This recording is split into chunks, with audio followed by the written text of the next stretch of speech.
नमस्कार दोस्तों, स्वागत आप सभी का अपने चैनल एमजे हायर फिजिक्स में। आज के इस वीडियो लेक्चर में हम बात करेंगे application of Lagrangian equation of motion.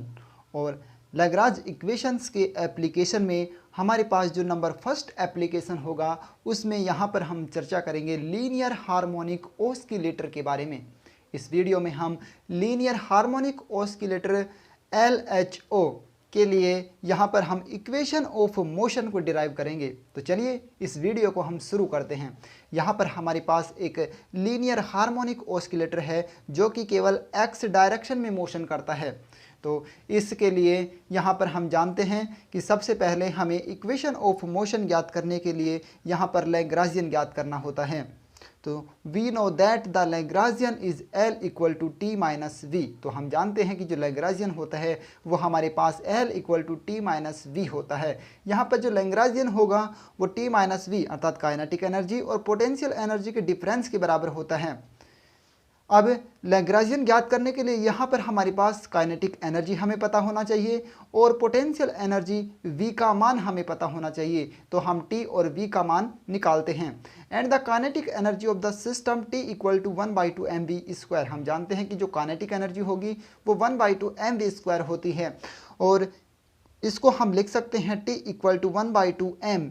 V को हम लिख सकते हैं x डॉट, क्योंकि वेलोसिटी जो होगी यहाँ पर x डॉट होगी, क्योंकि यहाँ पर जो हमारा जो सिस्टम है वो केवल x डायरेक्शन में, केवल एक डायरेक्शन में यहाँ पर मूवमेंट करता है, मोशन करता है। इसलिए t equal to 1/2 mx dot square. जहाँ पर जो x डॉट होगा वो x डॉट इक्वल टू होता है dx over dt।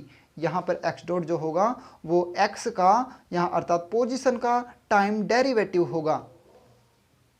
So potential energy of the system. अब पोटेंशियल एनर्जी जो होगी वो इस प्रकार से होगी, V इक्वल टू होता है minus F dot D x. यहाँ पर जो F की वैल्यू होगी वो माइनस के एक्स होती है। यहाँ पर हम जानते हैं कि जो फोर्स F होगा वो एक रिस्टोरिंग फोर्स होता है। जैसे हम इस स्प्रिंग को ऐसे इधर खींचते हैं तो इसके विपरीत डायरेक्शन में एक फोर्स कार्य करता है, जिसकी वैल्यू यहाँ पर F इक्वल टू माइनस के एक्स होती है। तो V की वैल्यू जो पोटेंशियल एनर्जी की जो वैल्यू होगी वो minus F dot D x यहाँ पर होगी और F की वैल्यू हमें पता है कि माइनस के एक्स होती है। इसलिए V equal to k x d x. Then V equal to यहाँ पर हम इंटीग्रेशन करेंगे तो K को हम बाहर ले लेंगे, X का इंटीग्रेशन आएगा एक्स स्क्वायर बाई 2। तो V इक्वल टू हमें प्राप्त होता है 1/2 के एक्स स्क्वायर। इस प्रकार से हमने T की वैल्यू ज्ञात कर ली और V की वैल्यू ज्ञात कर ली। T और V की वैल्यू हम लैग्रांजियन में पुट करते हैं तो हमारे पास लैग्रांजियन की वैल्यू प्राप्त होती हैं। तब हमें इस लैग्रांजियन की वैल्यू प्राप्त होगी L equal to 1/2 mx dot square minus 1/2 k x square. हमने लैग्रांजियन को फाइंड कर लिया कि हमारे पास ये इक्वेशन नंबर जो 4 आ गई वो लैग्रांजियन को रिप्रेजेंट करती है। अब हम जानते हैं, अब हम यूज़ करेंगे लैग्रांजियन इक्वेशन ऑफ मोशन का। We know that the Lagrangian equation of motion d upon dt del L upon del x dot minus del L upon del x equal to 0। यहाँ पर सबसे पहले हम del L upon del x dot की value निकालेंगे, फिर हम del L upon del x की वैल्यू निकालेंगे और हमारे पास ये लैग्रांजियन इक्वेशन ऑफ मोशन अर्थात इस लीनियर हार्मोनिक ऑस्किलेटर के लिए, इस लीनियर हार्मोनिक ऑस्किलेटर के लिए हमारे पास इक्वेशन ऑफ मोशन प्राप्त होती है।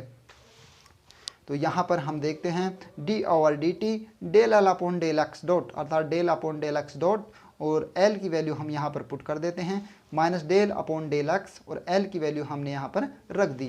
अब d अपॉन डी टी, यहाँ पर यदि हम इस वाली टर्म्स का x डॉट के रेस्पेक्ट में डेरिवेटिव करेंगे तो यहाँ पर ये वाली टर्म्स 0 हो जाएगी, क्योंकि यहाँ पर कोई भी x डॉट का फंक्शन नहीं है। यहाँ पर हम इसका डेरिवेटिव करेंगे तो हमारे पास आएगा mx डॉट और प्लस यहाँ पर हमें x के रेस्पेक्ट में डेरिवेटिव करना है तो यहाँ पर माइनस इसका यहाँ पर x डॉट है, इसलिए इसका डेरिवेटिव, इस टर्म्स का डेरिवेटिव हमारे पास 0 प्राप्त होगा, क्योंकि हमें x के रेस्पेक्ट में डेरिवेटिव करना है। तो माइनस माइनस यहाँ पर प्लस और 1/2 के एक्स स्क्वायर का हम x के रेस्पेक्ट में डेरिवेटिव करेंगे तो हमें प्राप्त होता है प्लस के एक्स। देन यहाँ पर हम d upon d t m x dot को सोल्व करेंगे तो m हमारा कांस्टेंट है, इसको हम बाहर ले लेते हैं, और x डॉट का मतलब होता है d x over d t, d x upon d t, और d upon d t into d x upon d t को हम लिख सकते हैं d two x upon d t square plus k x equal to 0, then d two x upon d t square plus k upon m x equal to 0, m को हम इधर ले आते हैं, तो d two x upon d t square plus k upon m को हम लिख सकते हैं omega square x, where omega square की वैल्यू होती है के अपॉन एम।